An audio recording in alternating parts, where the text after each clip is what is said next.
Hello friends, welcome back to my channel. I hope you all are doing well.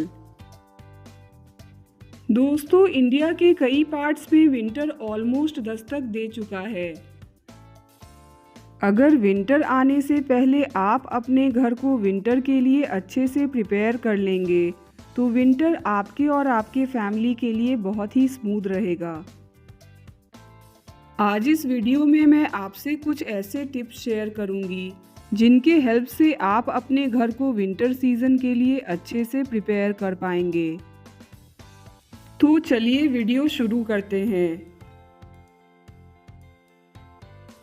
हमें winter आने से कुछ दिन पहले ही विंटर क्लोथ्स को बाहर निकाल लेना चाहिए। मैं हमेशा विंटर के कपड़ों को क्लीन करके ही स्टोर करती हूँ। दोस्तों, जो भी विंटर ब्लैंकेट, स्वेटशर्ट्स और स्वेटर्स आपने स्टोर करके रखा है उन्हें बाहर निकाल लीजिए। इसके बाद इन्हें धूप में ड्राई होने को रख दीजिए। इससे इन विंटर ब्लैंकेट्स और क्लोथ्स में कोई भी स्मेल नहीं रहेगा और सनलाइट से ये फ्रेश हो जाएंगे। दोस्तों, मैंने अपनी मदर को हर विंटर से पहले हमेशा ऐसा करते देखा है। मैं हमेशा विंटर के कपड़ों को धोने के बाद ही स्टोर करके रखती हूँ, इसलिए मुझे इन्हें दोबारा धोना नहीं पड़ता। इसके बाद जो सबसे इम्पॉर्टेंट स्टेप है वो है कबर्ड में इन कपड़ों, स्वेटशर्ट्स और स्वेटर्स को ऑर्गेनाइज करके रखना। दोस्तों, विंटर क्लोथ्स बल्की होते हैं, इसलिए इन्हें कबर्ड में ऑर्गेनाइज करने के लिए हमें काफ़ी स्पेस चाहिए होता है। इसलिए विंटर क्लोथ्स को ऑर्गेनाइज करने से पहले समर के क्लोथ्स को कबर्ड से बाहर निकाल लीजिए। जब कबर्ड में अच्छे से स्पेस बन जाए उसके बाद ही विंटर क्लोथ्स को कबर्ड में अरेंज करके रख दीजिए।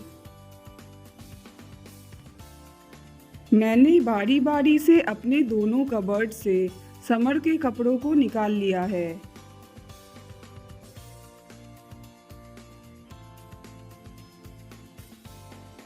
विंटर में मैं कम साड़ियाँ पहनती हूँ, इसलिए इन्हें भी मैं स्टोर करके रख रही हूँ। अब बारी बारी से मैं विंटर क्लोथ्स को कबर्ड में अरेंज करके रख रही हूँ।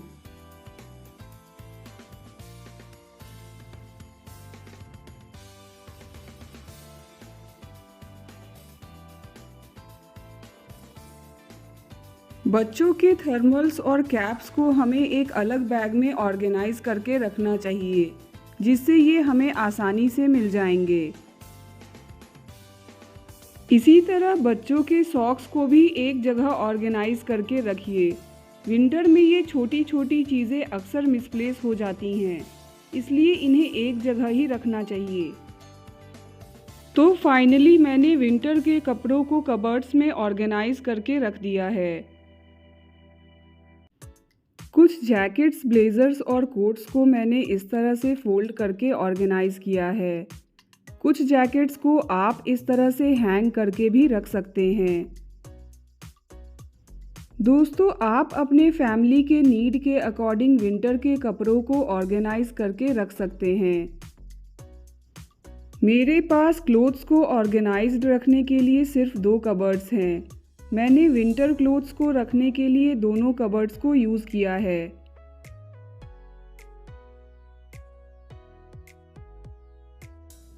तीसरा स्टेप है कबर्ड से निकाले गए समर के कपड़ों को अच्छे से धोकर और धूप में ड्राई करके ऑर्गेनाइज करके स्टोर करना। इससे इन कपड़ों को आपको नेक्स्ट समर में धुलना नहीं पड़ेगा और ये फ्रेश भी रहेंगे। हमें कपड़ों को स्टोर करने से पहले उन्हें ज़रूर धोना चाहिए। इन कपड़ों को एक अच्छे ऑर्गेनाइजिंग बैग में स्टोर करके रखिए, इससे ये नेक्स्ट समर में आपको आसानी से मिल जाएंगे।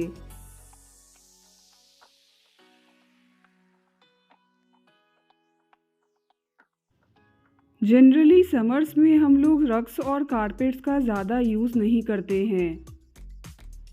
क्योंकि समर में इनकी रिक्वायरमेंट नहीं होती है।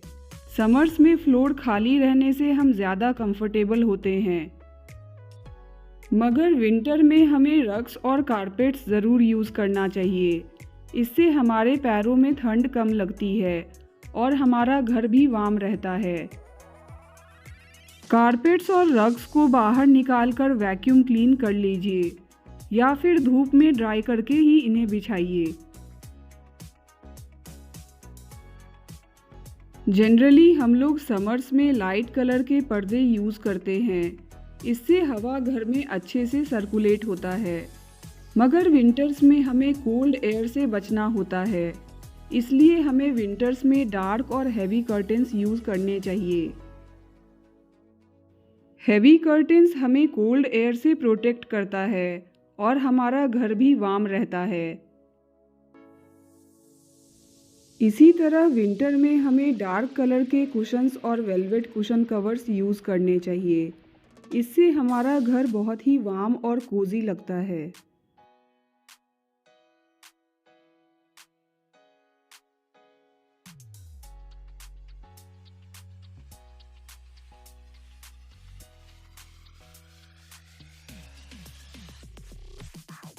विंटर में टेबल लैम्प्स और फ्लोर लैम्प्स हमारे घर को एक कोजी और वार्म लुक देते हैं। इसलिए विंटर आने से पहले आप एक अच्छे फ्लोर लैम्प को परचेज कर सकते हैं। दोस्तों, विंटर में हम इलेक्ट्रिक केटल अक्सर यूज़ करते हैं। विंटर आने से पहले अपने इलेक्ट्रिक केटल को निकालकर क्लीन कर लीजिए। इसी तरह थर्मल फ्लास्क जिन्हें हम विंटर में हमेशा यूज़ करते हैं, उन्हें भी क्लीन करके रख लीजिए।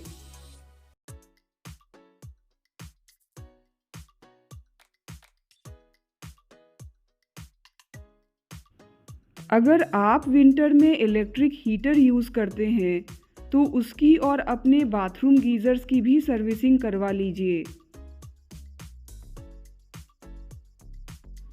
गर्मियों में इंडोर प्लांट्स की अलग रिक्वायरमेंट होती है और विंटर्स में अलग। विंटर में इंडोर प्लांट्स को ज़्यादा सनलाइट की ज़रूरत होती है, इसलिए इन्हें टाइम टू टाइम बाहर निकालकर सनलाइट में छोड़ दीजिए। इंडोर प्लांट्स के लीव्स को भी टाइमली क्लीन करते रहिए। विंटर में इंडोर प्लांट्स को ज़्यादा पानी की रिक्वायरमेंट नहीं होती है, इसलिए विंटर्स में इनमें कम पानी डालिए। तो ये थे कुछ ऐसे टिप्स जिनके हेल्प से आप अपने घर को विंटर के लिए अच्छे से रेडी कर सकते हैं। अगर आपको मेरा ये वीडियो पसंद आया है तो मेरे वीडियो को लाइक और शेयर ज़रूर कीजिए। अगर आपको मेरे वीडियोस हेल्पफुल लगते हैं तो मेरे चैनल को ज़रूर सब्सक्राइब कीजिए।